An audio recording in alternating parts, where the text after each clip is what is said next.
Welcome to lecture 14 in our lecture series on stochastic processes. Today we will talk about Brownian motion as a Markov process. We will see that Brownian motion has a property which can be seen as the continuous time analog of the Markov property that we had for Markov chains, and we will discuss some consequences of this, as well as we shall introduce the general framework for time-continuous Markov processes. So we start with the first proposition. Let xt be a Brownian motion which assumes values in the Euclidean line. Then we have, for all continuous bounded functions, for instance, as observables on the process, the following property for the conditional expectation. So we evaluate the trajectory of the process, or the location of the process at time t plus s, through an application of the observable f, and we want to compute the conditional expectation of this given the sigma algebra which is generated by the trajectories of the Brownian motion up to time s. Then this is, in fact, this conditional expectation is just as good as if we compute the conditional expectation of that observable given the sigma algebra which is generated by the Brownian motion at time s alone. And this can also be computed as the expectation of a new instance of a canonical Brownian motion, which is a canonical Brownian motion, say, defined on the canonical path space, which is just started at the latest point of observation in this sigma field, in xs, namely, at time t, where t is the time lag that we have in between the last observation that we have in this sigma field, which we have on the right hand side here, and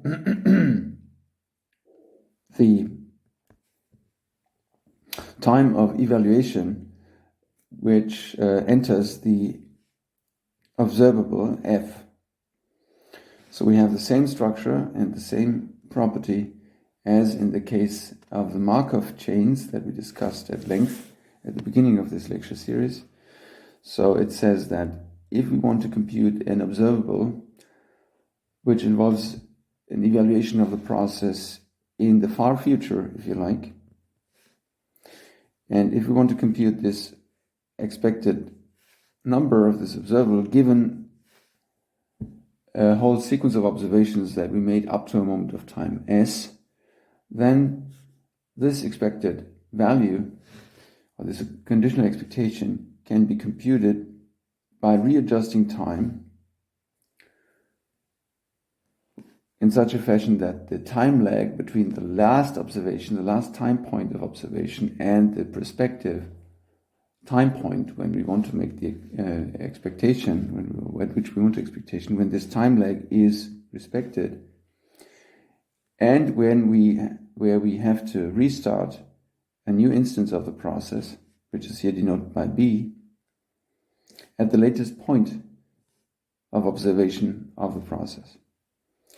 And here in this statement here, I should probably write, as I shall in the future, I should write this expectation which appears here in this second identity with a twiggle, because this is now an expectation which is computed with respect to this process b, which is, as I just said, a new instance or a new realization of a Brownian motion, this time, for instance, as a realization in the canonical path space,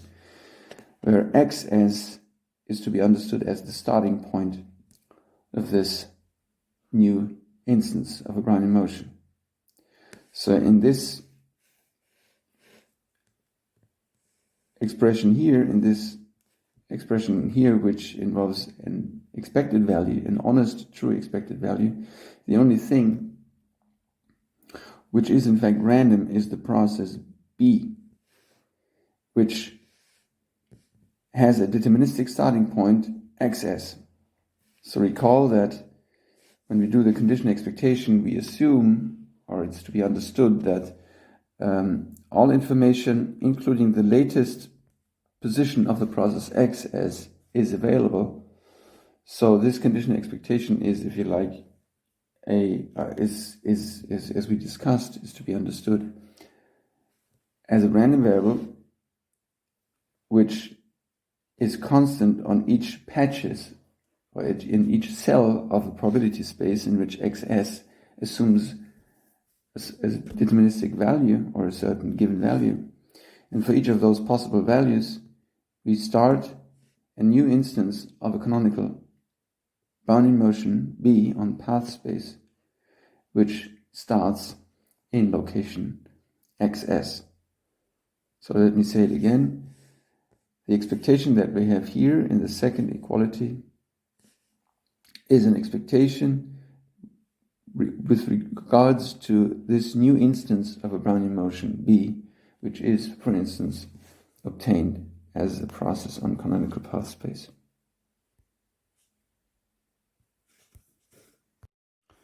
In order to convince ourselves that this identity, or these two identities are in fact true, we will show that certain expected values coincide. Namely, given the observable f and the time point t plus s, let us choose an arbitrary collection of ordered time points u1, u2, and so forth, n of those, where the latest of those u time points is the time s, and let us choose an accordingly number of observables g, which are, say, continuous and bounded. And let us compute then the expectation of f composed with the trajectory or with the position of the process at time t plus s multiplied with all those different observations of the same process x at the time points u1, u2, and so forth, when combined with these sequence of observables g1, g2, and so forth. So we have this combined observable, which involves the joint evaluation of the process at different time points, and this is then combined through multiplication of all these observation values gi and f. And I want to compute this expectation. Now, in order to do this, I write this quantity xt plus s, the position of the Brownian motion at time t plus s, as the position of time at time s, plus the displacement or the increment between the time point s and t plus s. And we have seen already in the previous lectures, or it's basically an assumption on the properties of Brownian motion, that this increment is independent of the behavior of the trajectories up to time point s. And we know exactly how this process is, or how this increment is distributed. So therefore, in this expectation, once we have represented the position of the process x at time point t plus s as the position at time s plus the corresponding increment, which is independent and which has variance t in standard normal distribution, we can replace this expectation. Inside this expectation, we can just write this expectation as a joint expectation which involves the process up to time s plus an independent instance of a standard normal real valued random variable xi, which is scaled properly in order to obtain a random variable with variance t, and this is obtained by multiplying with square root of t in front of this standard normal distributed random variable. So this says the following, that the conditional expectation of f of xt, correction f of xt plus s,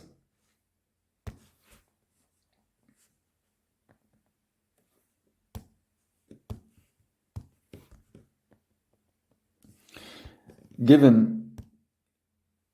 the sigma field generated by the process at time s, that this is in fact the same as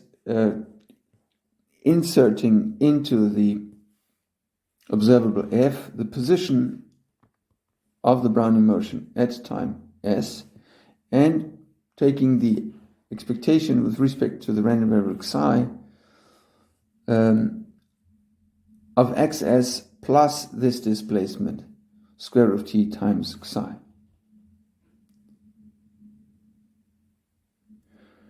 And this is just the same as taking a new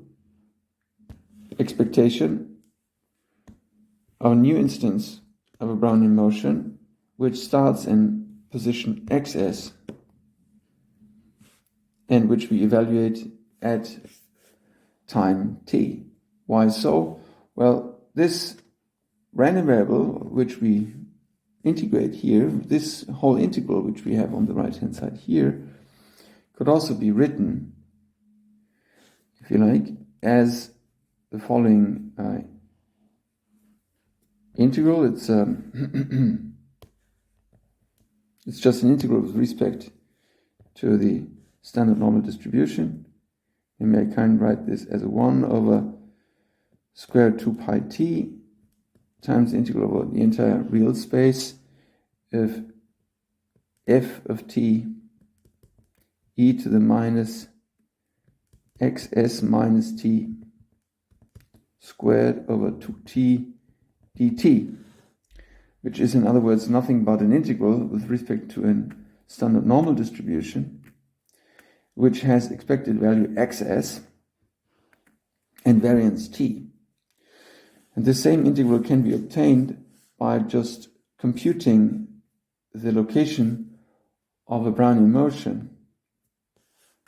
at time t, which was started at time 0 in position xs. So therefore, this integral which we have here on the right hand side can be equally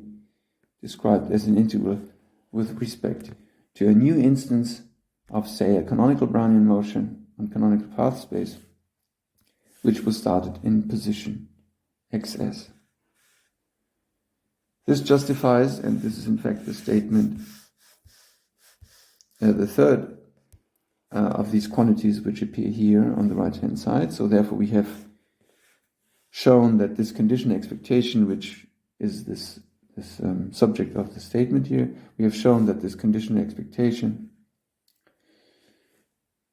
is in fact representable through an expectation which involves a new restarted instance of a canonical Brownian motion which has a new starting point. And in order to see in an even clearer fashion that this is this Markov property that we were discussing, we notice that the expression which we have here, say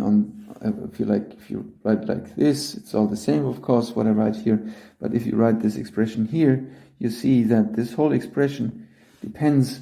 on the past of the trajectory only in terms of xs, the latest position that we observed. So this whole quantity is an abstract function which depends only on the position xs. So given the function f, suppose we fix the function f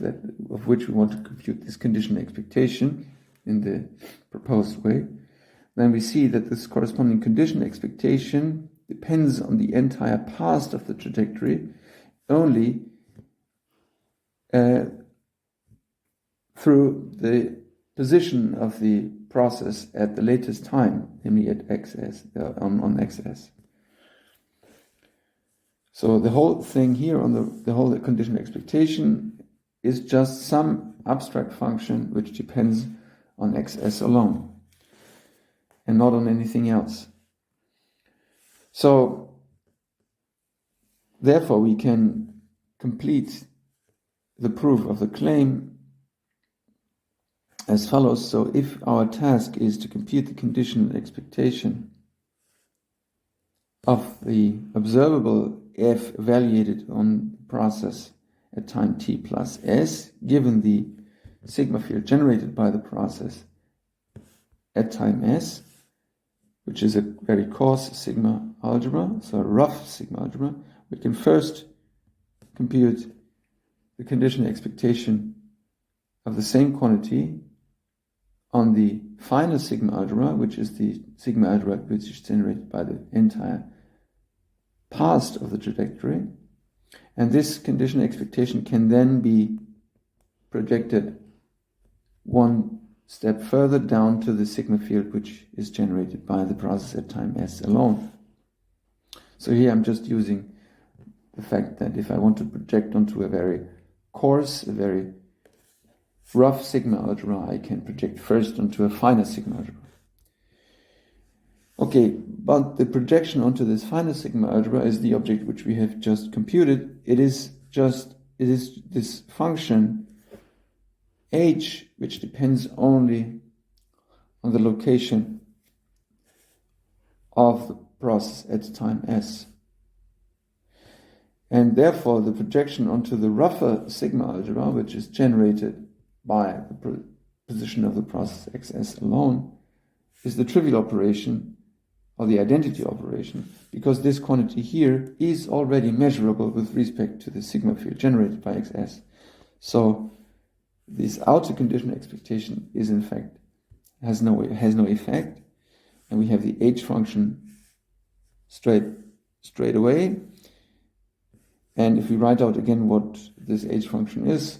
we just see that this is the conditional expectation of f, the observable f, evaluated on the trajectory at time t plus s, given the sigma field fsx. So if we compare the left-hand side that we had started with and the right-hand side that appears here, we see that the conditional expectation of the same observer given this fine sigma field is just as good as the conditional expectation of the same quantity given this rougher sigma field. And this is exactly our elementary Markov property. So let me comment on the statement here again. So the first statement is twofold, as I just said. So first of all, we have that the conditional expectation of the quantity f at position xt plus s, given an entire past of this Brownian motion, this conditional expectation is just as good as if we compute the conditional expectation on the latest time point of observation alone. This is, if you recall, our discussion of the Markov property in the context of conditional expectations. This is exactly the same statement of the Markov property through conditional expectations that we had from Markov chains, which were defined on discrete time parameter space. And now we have the same kind of property for continuous time. And finally, it says that this conditional expectation can be computed by starting a new trajectory or new process, a canonical process, which is readjusted with respect to time and with respect to its starting point, such that this conditional expectation is an honest expectation involving this readjusted new instance of the process.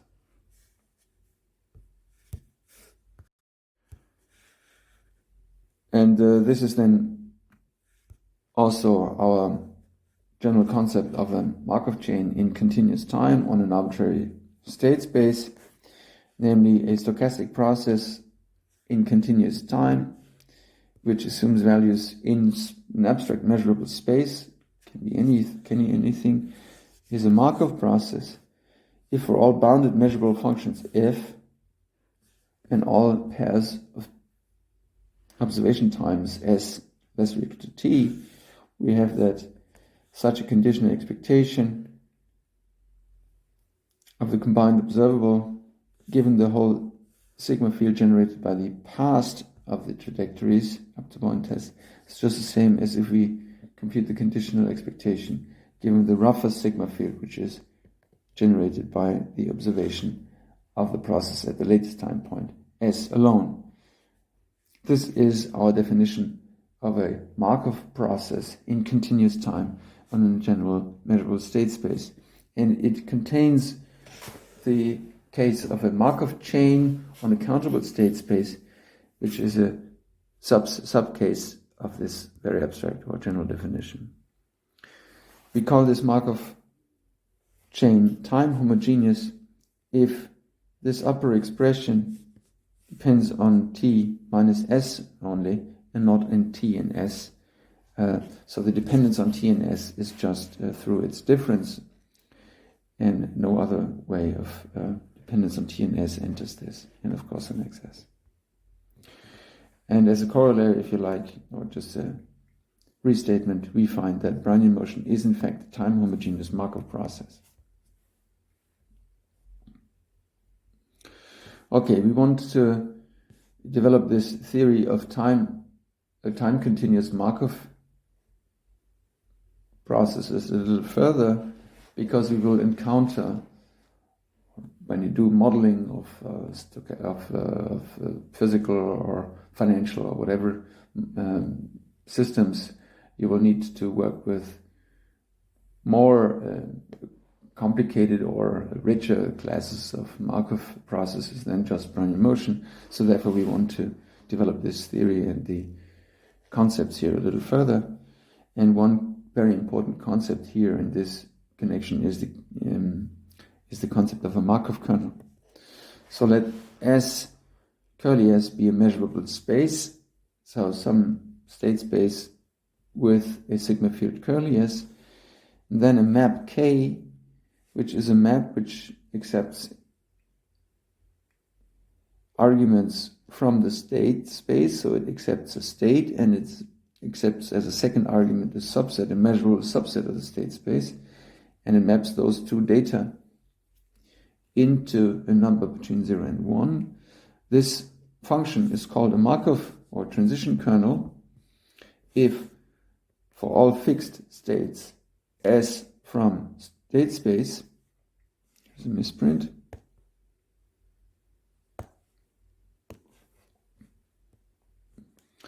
for all states from the state space S,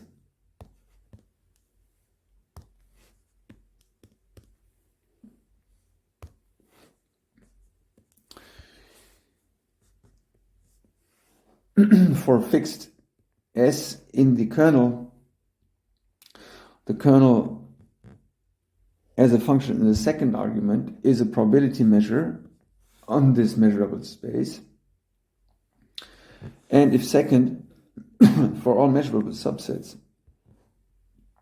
in the space S, this function S maps into the kernel evaluated on S, A, if that's a measurable function. So let me say it again. A Markov kernel is a function which accepts as arguments a state and a subset, and the resulting output is a number between 0 and 1.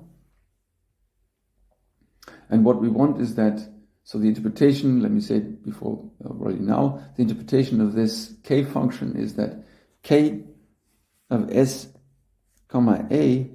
is the probability of a certain random process to jump from state S into the subset A of S. So that's the interpretation of this transition kernel. So here we have our state space S, we have a certain subset A, and we have a position little s, and K of S dot A,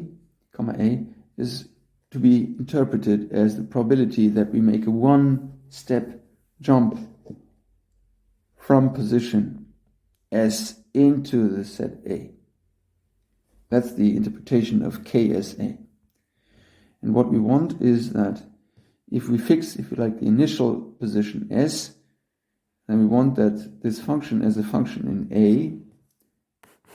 is a probability measure. And we also want that, for the minimum regularity property, that if we fix the target set A, that this function as a function in the starting position S is a measurable function. If these two ingredients or two requirements are satisfied, then we call this function k a Markov kernel or transition kernel. And this is in fact very related to our previous concept of a stochastic matrix. Namely, in case when the state space is in fact countable, so when we are in a way in the situation that we discussed in the context of Markov chains, then we can, and if we have a stochastic matrix on this countable state space S, then we can define a kernel as follows, namely kxa is just the sum of all the entries of the transition matrix when we sum with respect to the second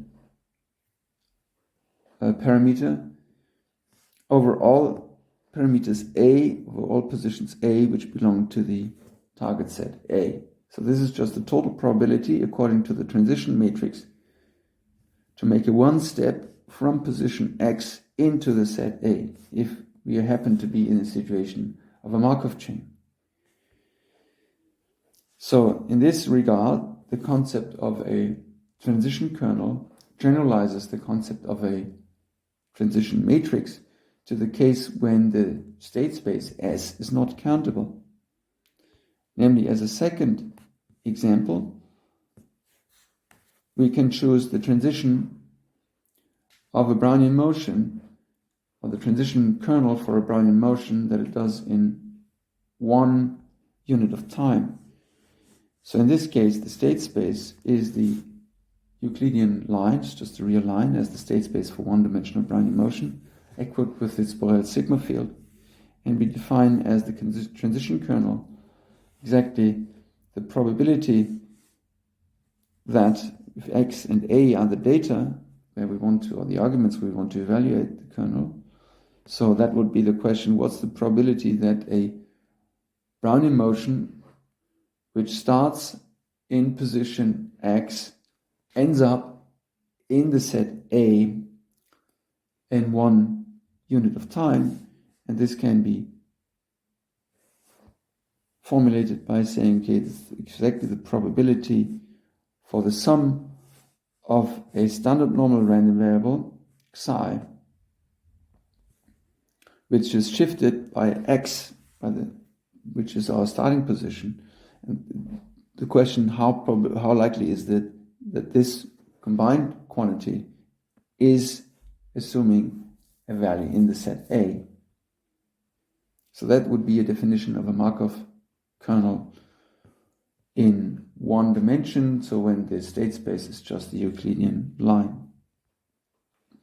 And we can also represent the same quantity through an integral, of course, because probabilities are integrals in the end, and here it's an integral which involves the standard normal distribution. So here kxa, the probability for a Brownian motion to end up in the set A after one unit of time when started in X, can be represented by the integral over the set A of a shifted standard normal distribution, where the center of the standard normal distribution is position X.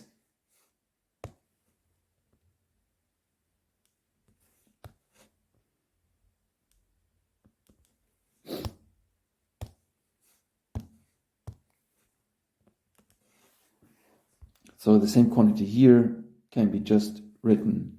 as an integral which involves the standard normal distribution.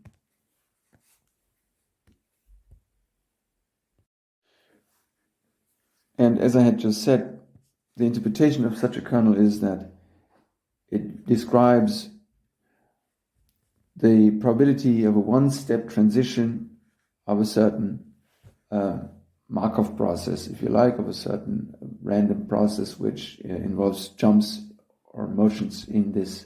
state space. So K of X and A is the probability, can be interpreted as a probability of some process X, which is not necessarily fully specified, So it's the probability for this process to make a one-step transition when we start the process at location X to end up in A. Now we can do nice operations on kernels, and we will see that the kernels give rise to a really rich analytic theory. One very important operation is the product of the kernels or the modification. So if you give me two kernels on the Markov on the state space S, which describe both certain statistics of certain one-step transitions, then I can combine those two kernels in order to describe the net statistics of a concatenation of two of such jumps, one being described by L and the other described by K. So K star L, or K times L, would be now the product kernel, and it is defined in a similar fashion for a pair of data position and set. That would be now the probability to make a two-step transition, where the first step is obtained by K, is following by the statistics of K, and the second step is the statistics described by L. Then it would be defined as follows. You make a one-step transition from X to any position Y in space. That's the first step, which is done by K, and you jump into the infinitesimal piece of space dy, and then from this Y position you jump further according to the statistics described by L to the terminal location A. And this needs to be integrated with respect to all possible intermediate points Y, or with respect to all intermediate infinitesimal parts of space S. This would be the product kernel,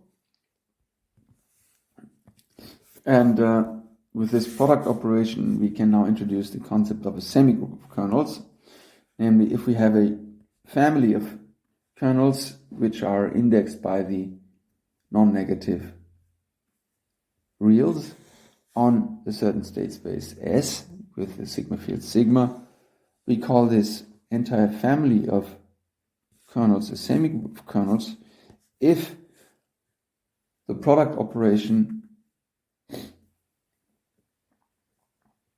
commutes with taking the sum in the time integers.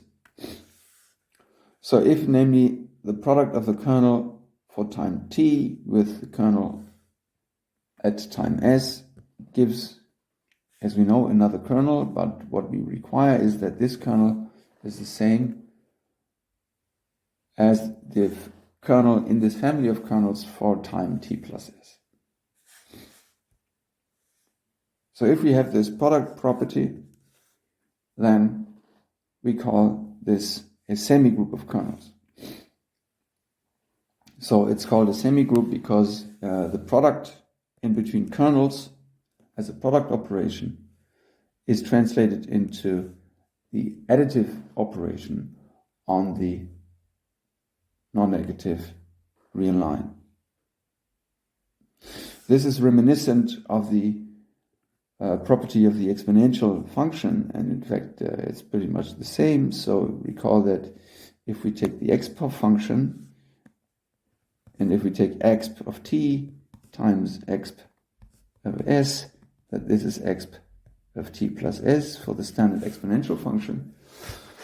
So here the semigroup, the semigroup of the positive integers, of the positive real numbers, is translated into a positive semigroup property on these exponentials, and this functional property of the exponential function here is restated, or appears again in a slightly more abstract fashion for these semigroup of kernels. So whenever we have this semigroup property, whenever the kernels, family of kernels which have the semigroup, we call this a semigroup of kernels.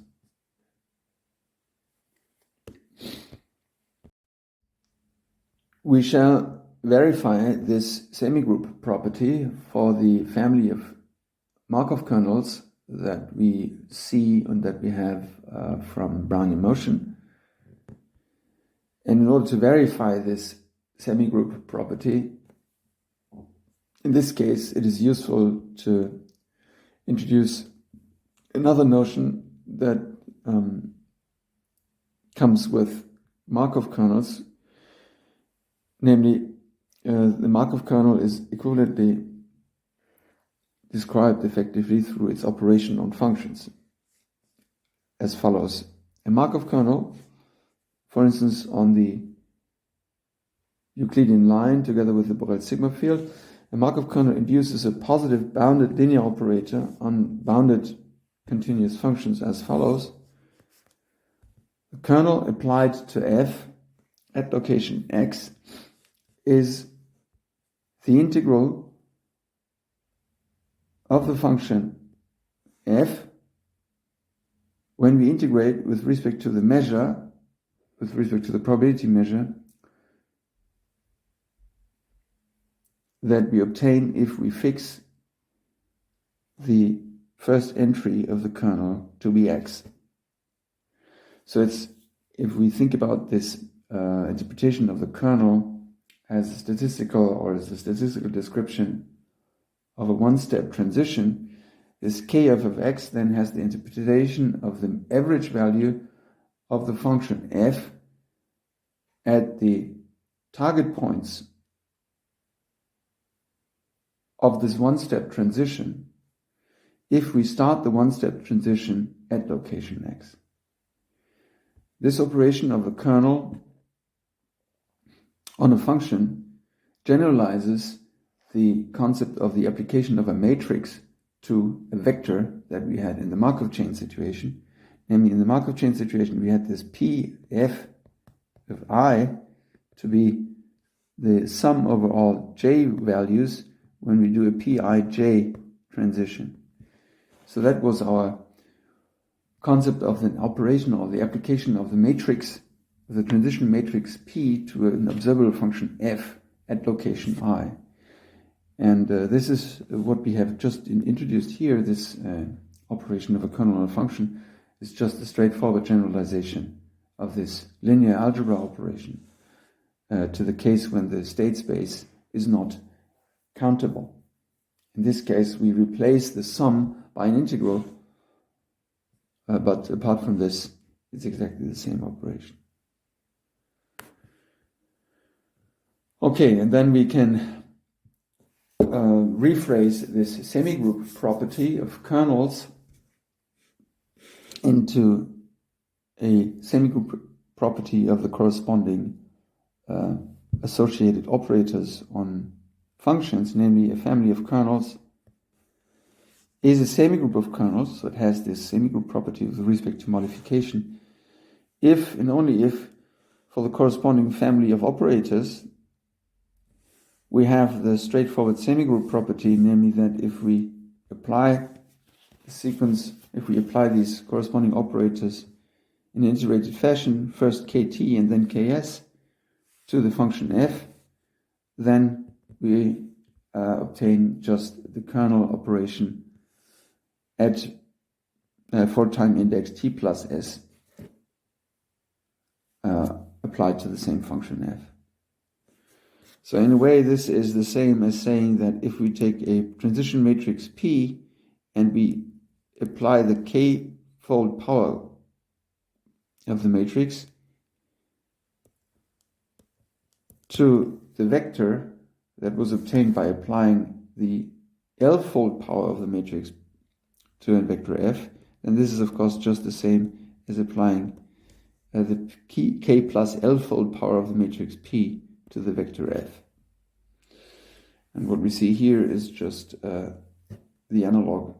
of that statement, which is trivial, which is trivial for the matrix case when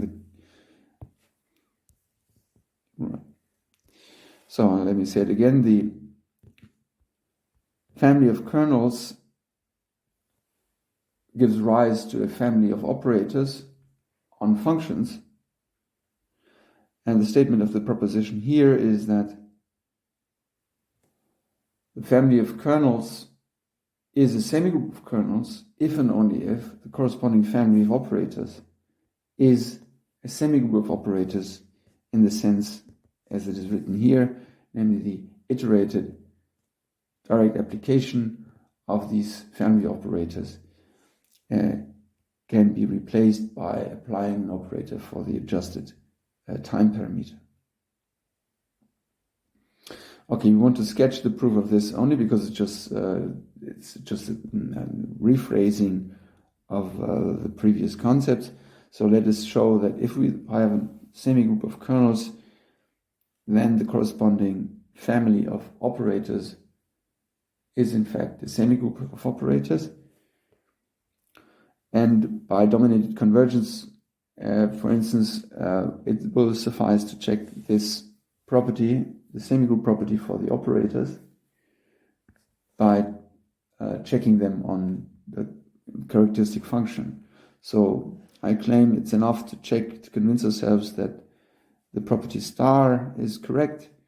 when the function f is just an indicator function, because then by some dominated convergence it will be clear that this is also true for continuous functions, for instance. So I want to convince myself that if I apply the kernel, the operator at time t, to the function which I obtain by applying the operator at time s to this indicator function, that this new function, which is obtained by iterated application of these family of operators, is the same as if I just do a one step, or do apply an appropriate operator just directly to the indicator function.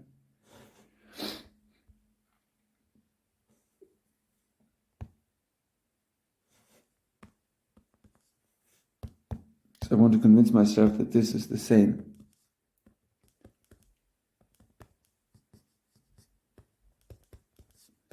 as if I apply this kernel k with for time parameters t plus s to the indicator function and evaluate this at location x. Okay, let us start with the expression on the left-hand side. So kt applied to this inner function is, by definition of this operation, it's the integral over this inner function when we integrate with respect to the kernel, which is obtained by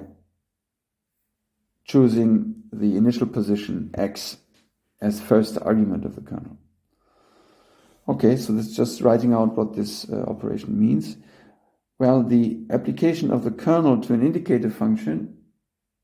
by definition of the integral, is just evaluating the kernel at the set to which the indicator function belongs. So that therefore this inner function, which is to be integrated with respect to the parameter y, is just the kernel at time s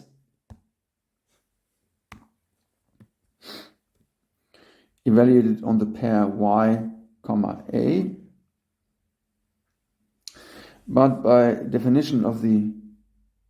multiplication of kernels, this is just the product kernel applied to the pair y, a, and by the semigroup property of the family of kernels, this is kt plus s on the pair y, a, and again by definition of what it means to integrate with respect to an indicator function, this is just the same as applying the operator k at time t plus s to the kernel, to the indicator function 1a at x. So this shows that if we have a semigroup of kernels, then the corresponding semigroup of operators,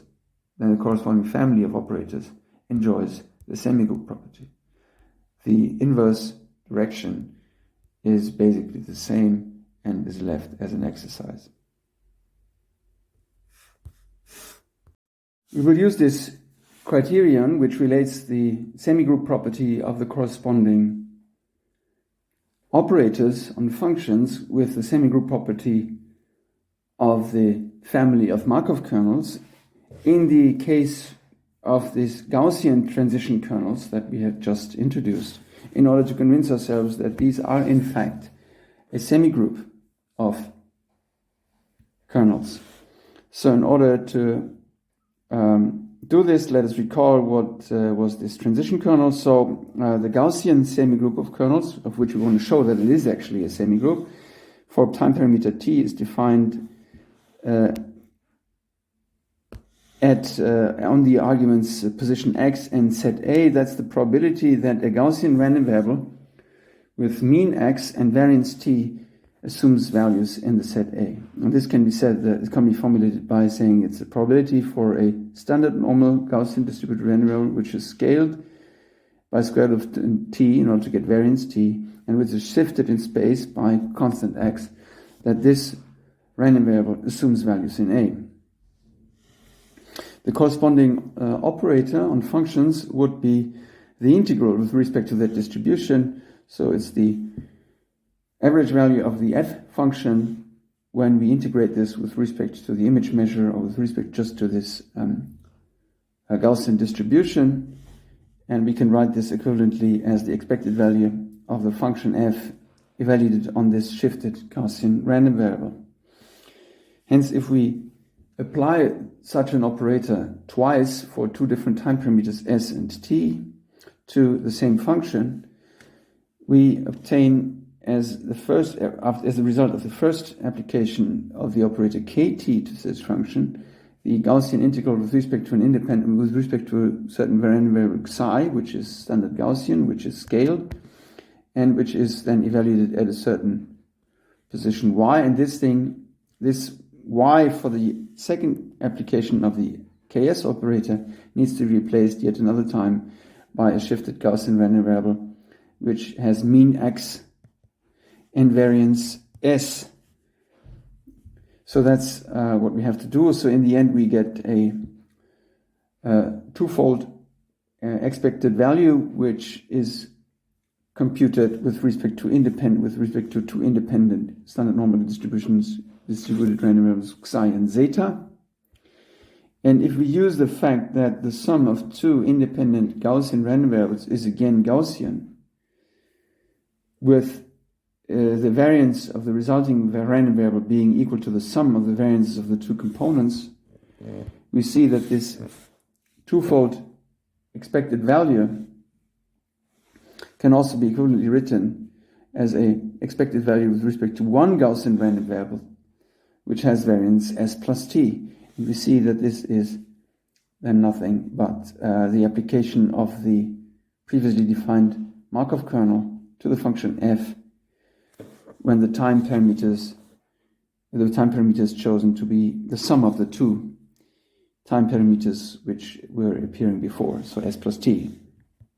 And hence we see that the corresponding family of operators on functions is a semigroup of operators, which by our previous criterion yields that the corresponding family of kernels is in fact a semigroup of transition kernels. By the way, the fact that we have used here that the sum of two independent Gaussians is again Gaussian, and which with the corresponding property that the variances just sum up, this is a statement which we have effectively considered already on sheet number 6, when we were supposed to show, for instance, by the Laplace transform, that the sum of two independent Gaussians is again Gaussian. Okay, so we give that thing yet another time this name. We recall, or we just say it again, that this family of kernels, which we had discussed now in the context of Brownian motion, this family of Gaussian transition kernels, is called the Brownian transition semigroup of kernels or of operators. So typically, when you talk about these things, you will no longer distinguish very much between a Markov kernel and the corresponding operator. And why are we so interested in kernels, Markov kernels? Well, it's basically the main ingredient that we need in order to describe Markov processes, but now in continuous time, and which assume values in a continuum of possible states. So basically, this semigroup of kernels is just the same as this iterated powers of the transition matrix that we were discussing in the context of Markov chains in discrete time on countable state spaces. And the connection or the generalization of this Markov chain to continuous time processes and general state spaces is as follows. Namely, if you have a collection of such kernels which enjoy the semigroup property, then basically you have an entire range of Markov processes which you can construct for every possible starting point. And this range of Markov processes, then altogether, if you put all these different Markov processes together in one big container, is what we call a universal Markov process, which can be constructed basically, or for instance, on canonical path space as follows. Namely, if you give me a semigroup of kernels, for instance, this Gaussian family, but there are many more, then we can construct for every possible initial starting point x on the real line, which is a starting point, we can construct a Markov process which is indexed in continuous time and which assumes values in the Euclidean on the real line as state space, such that the transition probabilities for this Markov chain are described through this family of kernels as follows. Namely, if you compute the conditional expectation of an arbitrary observable applied to this Markov process at, say, time t plus s, when you condition on the sigma algebra, which is generated by the full path of the process x up to time s, then this conditional expectation can be described by application of the kernel for the time parameter t, which corresponds to the time lag between this conditioning time and the actual evaluation time. So the time lag here is t. That's exactly the time you have to choose and the application of the kernel to the function f, which is the observable of which you want to compute the condition expectation, evaluated at the location where you observed the process last. So this Markov process has this familiar representation of conditional expectations through these kernels, which in particular implies that this process enjoys the elementary Markov property. And for every such starting position x under the corresponding probability measure px, the probability to start at position x at time 0 is in fact 1. So for each starting position x, we can construct such a Markov process. And if we ask about the relation of all these different probability measures, there is a minimal regularity condition assumed, which says that, or which we can also establish in such a case, namely that for any measurable subset of this universal probability space omega that carries all this structure, that this map that we obtain by fixing a certain measurable subset of f, a certain event, that this function which maps the starting position into the probability of the event given the starting position x, that this is a measurable map with respect to the sigma field that we have on the state space. So the statement here again, let me say it again, is this, that if we have a semigroup of kernels on the real line, namely a collection of transition or Markov kernels which satisfy this semigroup property, then we can construct this universal time homogeneous Markov process. We can find a probability space which is large enough to carry this stochastic process, and on which we can define this family of probability measures, such that we have, for each fixed probability measure, we have a very nice Markov process which is defined through this kernel and which starts at the corresponding initial position x that we had fixed. Okay. How do we prove that we can construct such a probability space that carries all this structure? Well, as you might guess, the canonical choice is the path space. So we choose as a container space which carries all possible events, all possible trajectories. In fact, the space of all possible trajectories. So it's the collection of all maps from non-negative time into the reals. The corresponding family of stochastic processes will be just the evaluation processes that we canonically have on such a space, and the sigma field that we want to work with is the cylindrical sigma field. So in other words, the sigma field which is generated by exactly these collection of random variables. So that would fix the basic first triple, namely what is the omega space, which we use for the construction of this universal Markov process. It fixes the sigma field F, and it fixes the collection of, it fixes the stochastic process. Now, how do we define for each x in x the corresponding probability measure? Well, it's the usual path space measure that we also basically already know from Markov chain theory in discrete time. Namely, px will be the unique probability measure on this path space here in continuous time, which is indexed, which is induced by the pre-measure on cylindrical sets as follows, namely on a cylindrical set which is obtained as an event by fixing certain conditions on finitely many time points. So that is, in other words, what we have done here is fixing a certain cylindrical set of paths through saying that at each of those fixed in finitely many moments of time t1 to tn, the process needs to pass through those corresponding sets a1 to an, and then we have a formula which basically mimics this nested transition probabilities. So we want that this quantity here, in a similar fashion as in the Markov chain context, is described through these iterated transitions. So we say this is the probability to start in x, to make a transition to a1, then from a1 in time t2 minus t1 to a2, but this is then needs to be combined with the probability of a transition in time t3 minus t2 from the target point to a3 and so forth. So this is a nested sequence of applications of these transition kernels to the sequence of events, or to the sequence of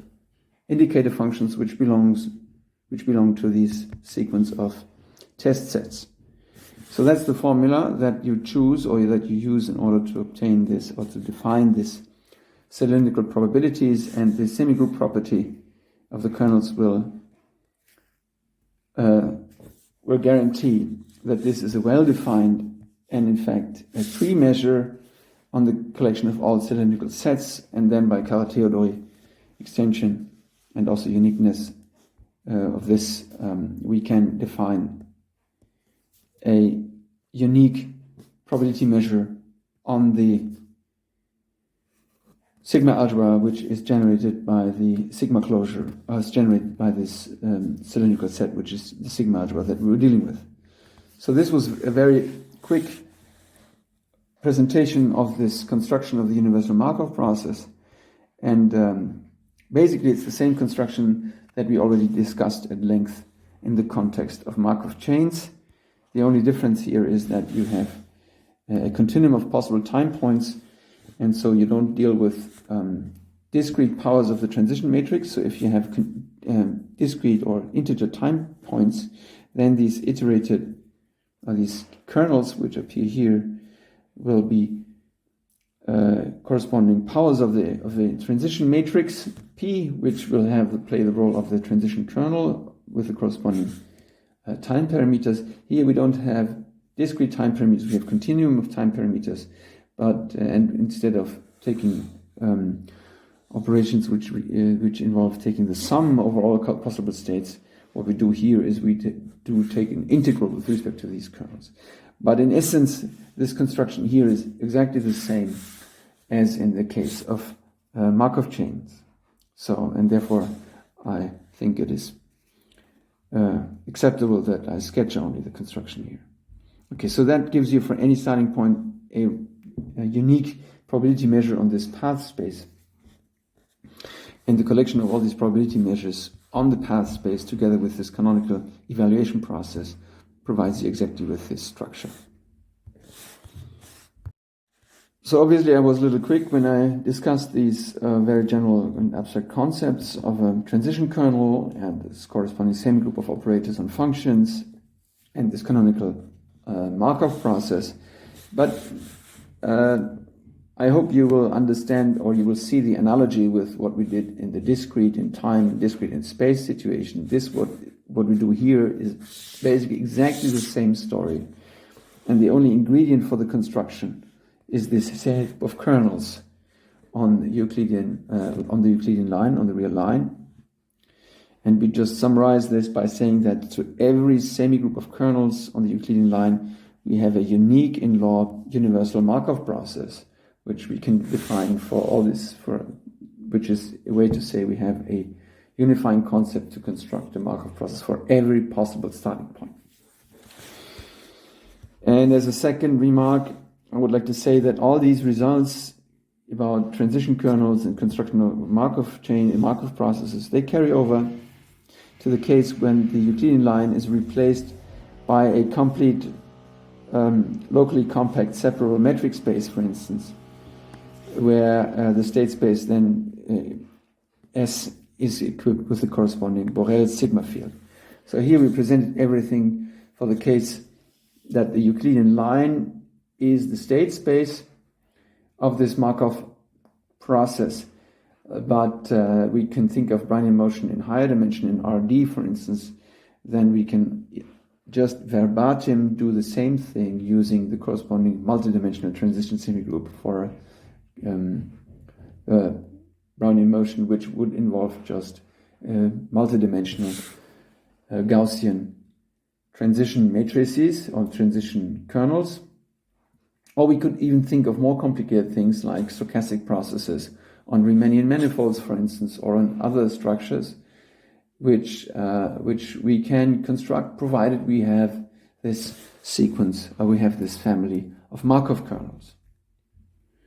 So, in a way, the logic here is just the same as, again, in the case of Markov chains. We can immediately start doing Markov chain theory once we have a reasonable transition matrix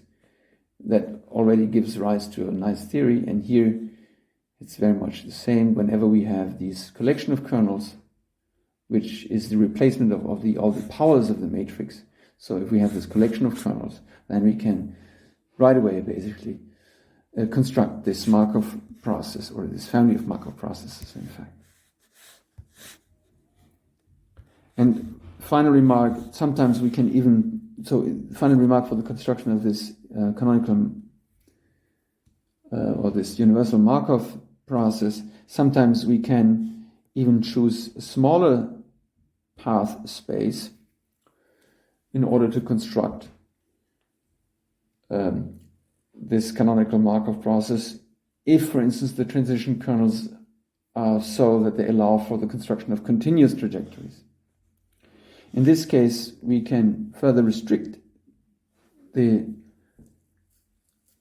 space of omega, the space of possible paths, to those paths which are continuous. This is the case, for instance, when we talk about Brownian motion. So when we construct Brownian trajectories, we already have seen that it's possible to construct continuous Brownian trajectories. In fact, this was part of our definition, that the trajectories be continuous. And so therefore, for Brownian motion, for instance, we further restrict this construction to the case of continuous trajectories. Generally, it is not always totally evident from the start that it is possible to do this restriction, because the question about continuity is not encoded in the finite dimensional distributions of this process, and the finite dimensional distributions is all we have from this collection of kernels. But sometimes we can, a posteriori, once we have the process, we can choose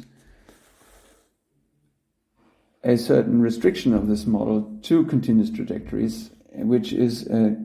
slightly complicated procedure and which goes under the name continuous modification. So it is about the possibility to effectively restrict this universal path space to a subset of paths which enjoy better properties than they are just be functions from continuous time into the state space. But this involves additional work. And as I said before, this would go under the name of continuous modification. And I decided not to present this in this lecture because it is time expensive. But in some way we're going to be dealing with it a little later with a slightly different flavor. Okay, and once we have this universal time homogeneous Markov process, then we can easily generalize this elementary Markov property that we had discussed, which involves these transition kernels, to more complicated path evaluations as follows, namely that omega f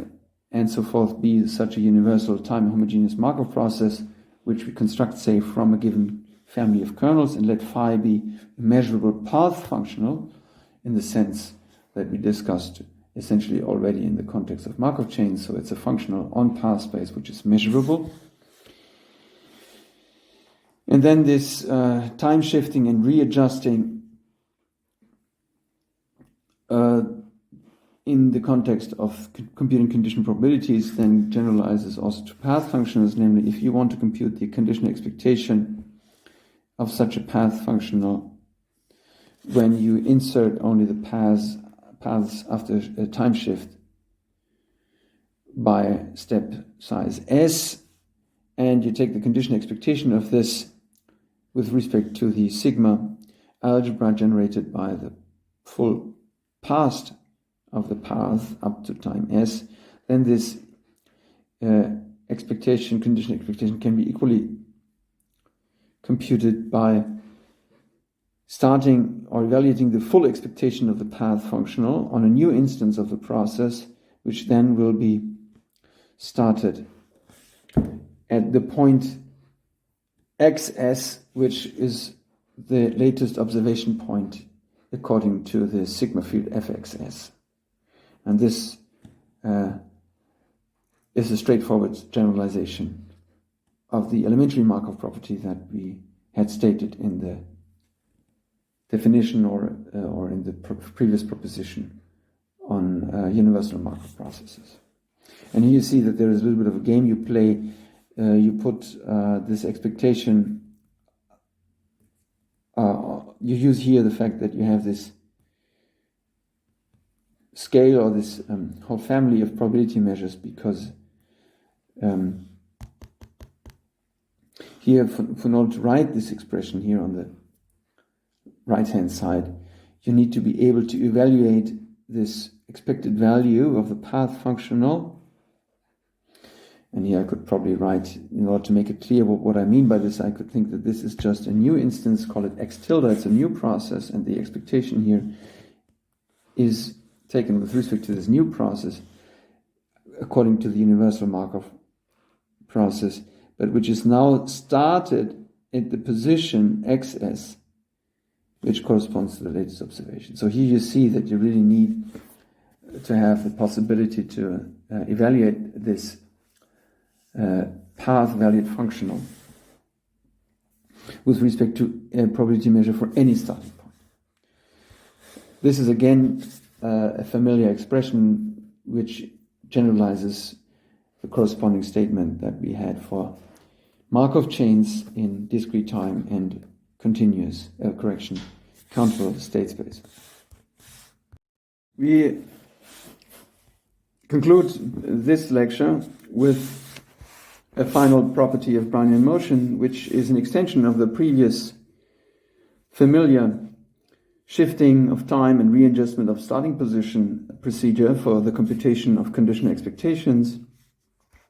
to the case when the shift is performed by means of a stopping time. And that property is not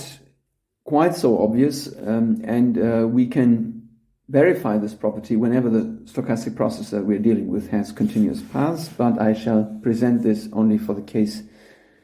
of Brownian motion. And the statement is as follows. So let x be a Brownian motion, and let phi, as before, a bounded measurable path functional, and let tau be a bounded stopping time with respect to the filtration generated by Brownian motion. Then we have the same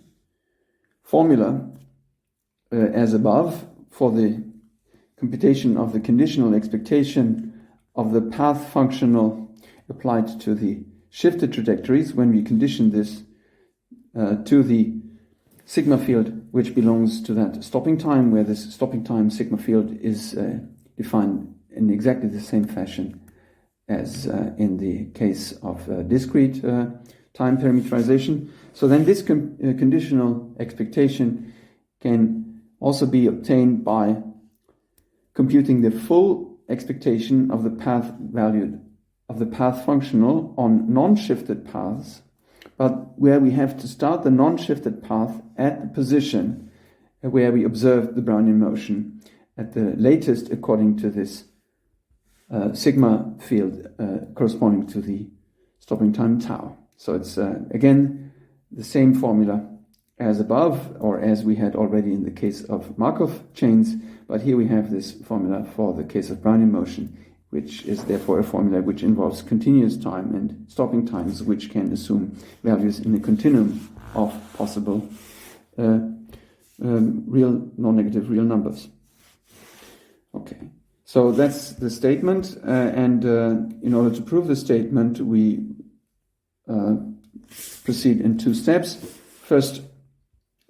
step or preliminary step is to convince ourselves, again by typical measure theoretic induction arguments, that it is enough to consider the special case when the path functional is involves just the evaluation of the path in a finite collection of time points t1 to tn, which then involves a certain function f which accepts only n real values, and we want to assume again by approximation this is not a significant loss of generality. We can assume that this function f is continuous. So, and we want to convince ourselves that the formula is correct, or that the statement is correct for the case of such a specific path-valued functional. And the first step in the proof is to consider the special case when this stopping time tau assumes only finitely many values, which means that there's certain numbers S1 to Sm, say, such that with probability 1 the stopping time assumes values in those finitely many possible values. And let z then be an f tau measurable function, and we want to make this identification of conditional expectations by computing all possible expected values for such f tau measurable functions. So this expectation then can be decomposed into expectations obtained by integration over certain sub-events which correspond to the different values that the stopping time tau can assume. But if the stopping time tau on this subset or event, that on the event that the stopping time assumes the value sk, in this case we can write this shifting operation exactly as Sj or Sj. Sorry, here's probably a mistake. Yeah, I should write here an Sj. This is the index here had the name J in the first line, on the line above.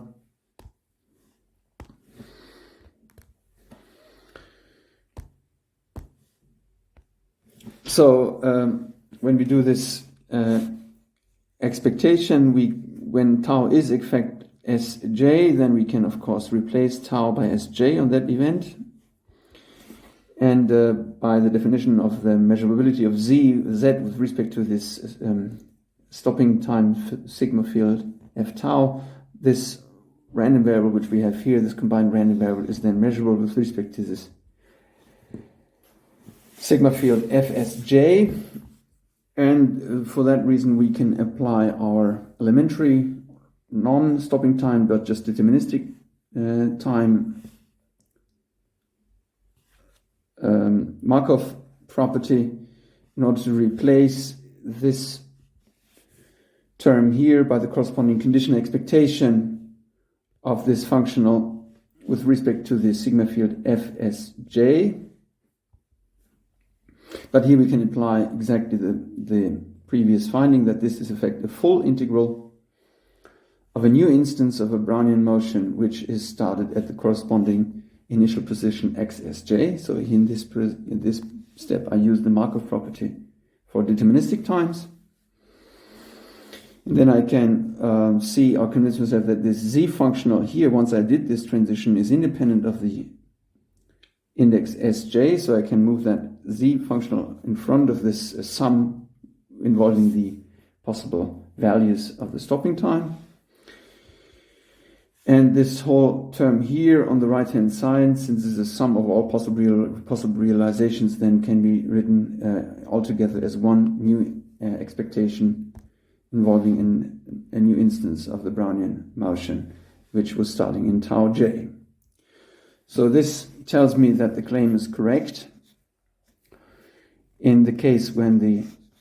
stopping time tau assumes only finitely many values. For the general case,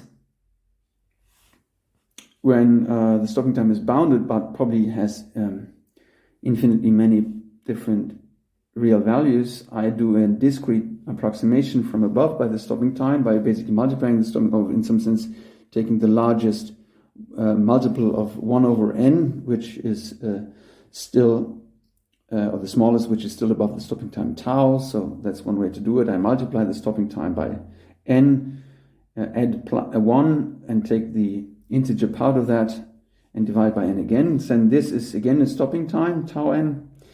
and this sequence of stopping times approximates the stopping time tau in a monotone fashion. And since the stopping time tau initially was finite anyway, there are only many finitely possible values that can come out of this for the stopping time tau n can assume. So hence for the stopping times tau n, I'm in the position to apply the previous intermediate result, which tells me that this evaluation of this specific path value functional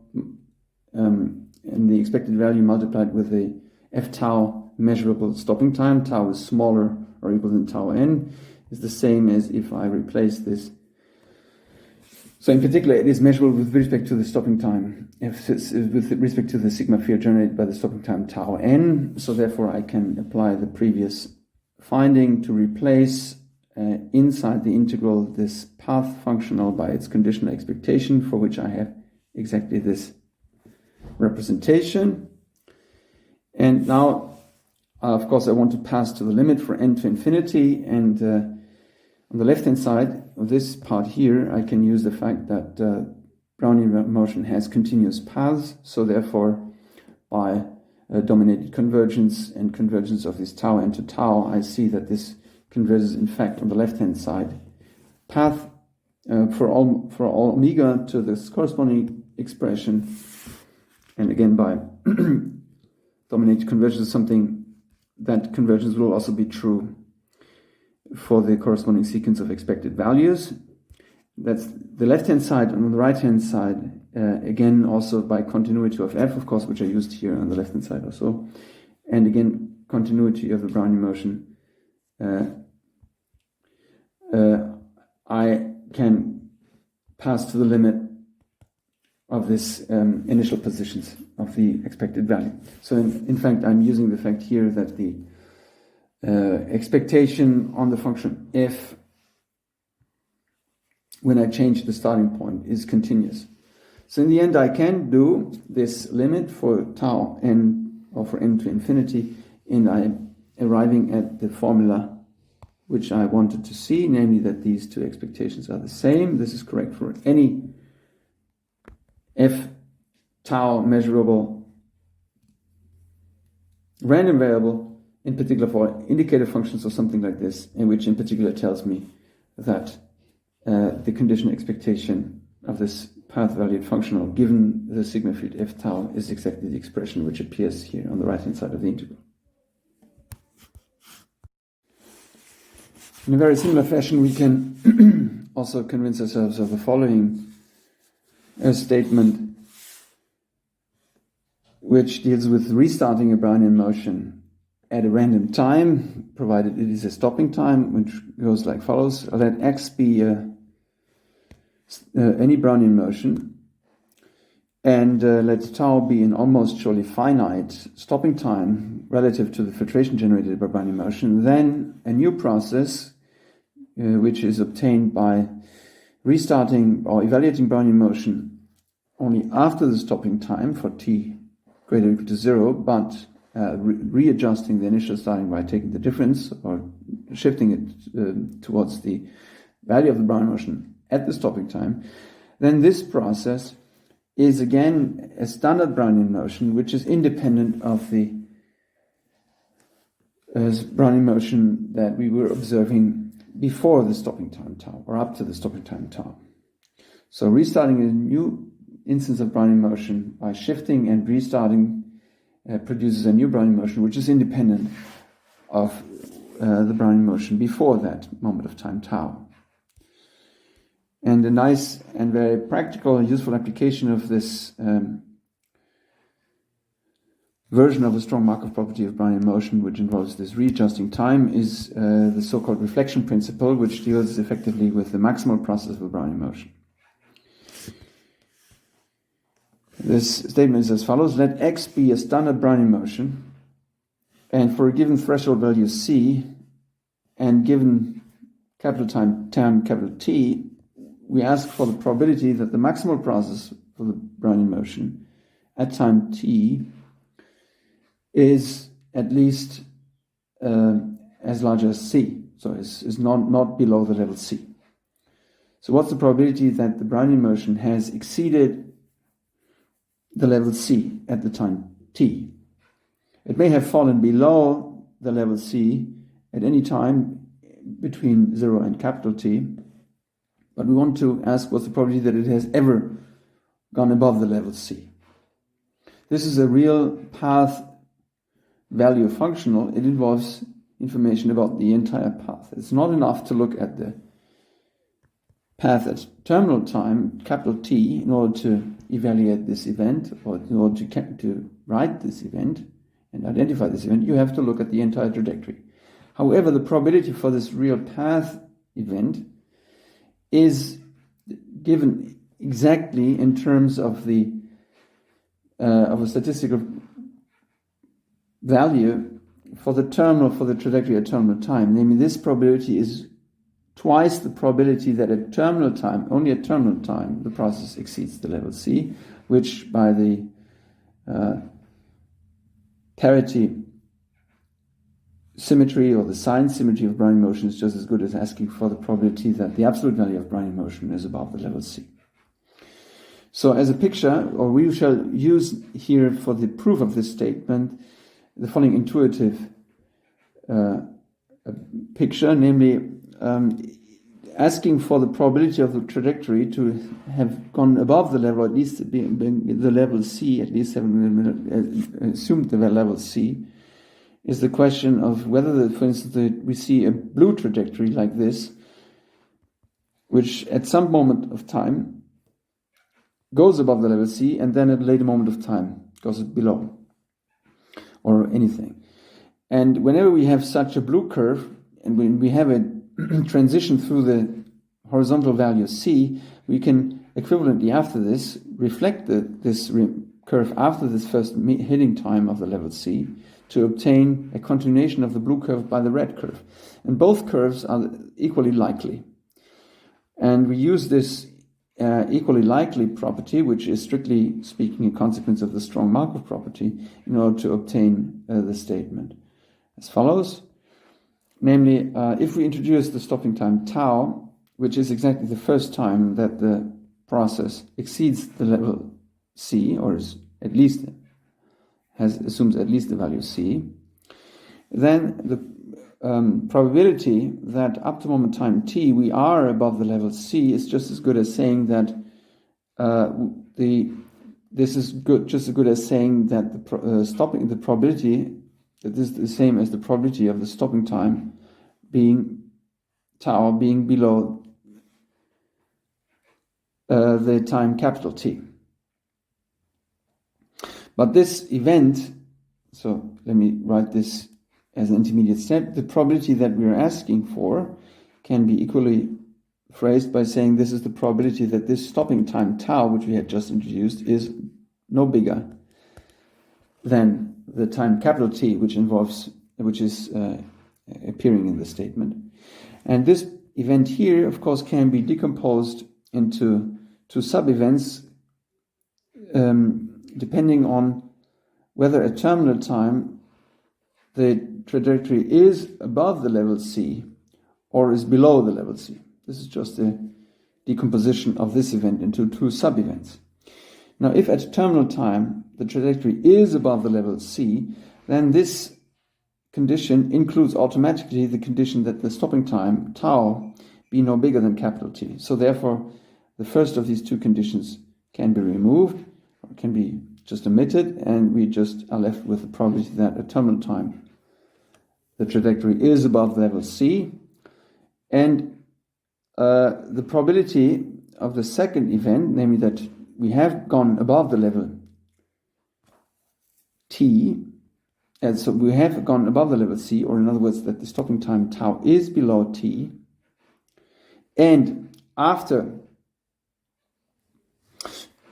time, or at terminal time t, we are below c, is just as good as saying that the difference between the values of the stopping time at terminal time, the difference of the values of the stochastic process at those two different times, tau, when the process is exactly c, and tau, that this difference is negative.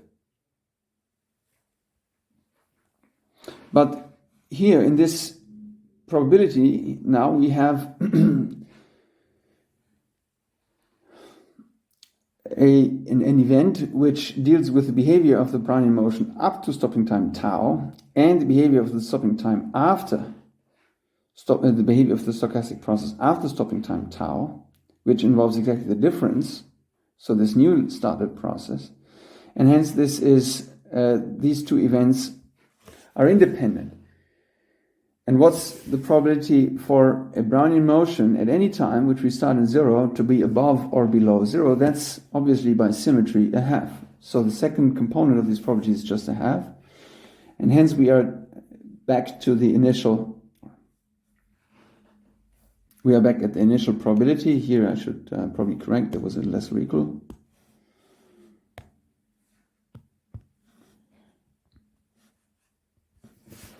And we have 1/2 times the initial probability that we started with. So we can subtract this. We can subtract this number here to have 1/2 of this probability that we're starting with, which and what remains on the right-hand side is just exactly the probability that the Brownian motion at capital time t is greater or equal to c. So hence we end up with the claimed identity that the probability for this submaximal process at time t to be greater or equal to c is exactly twice the probability for the Brownian motion at terminal time to be greater or equal to c. And again, as I just said, by the symmetry of Brownian motion, by standard Brownian motion starting in 0 with respect to plus or minus operation, this is just as good as saying that the probability that the absolute value of Brownian motion is above the level c. This reflection principle is very helpful when you want to make statements about the probability that Brownian motion at any time exceeds certain levels. Yes, and it's a very handy and very useful consequence of this strong Markov property. But we will encounter in the next lecture, when we deal with other path properties of Brownian motion, we shall we shall make more application of other types of or of other constructions which involve the strong Markov property of Brownian motion.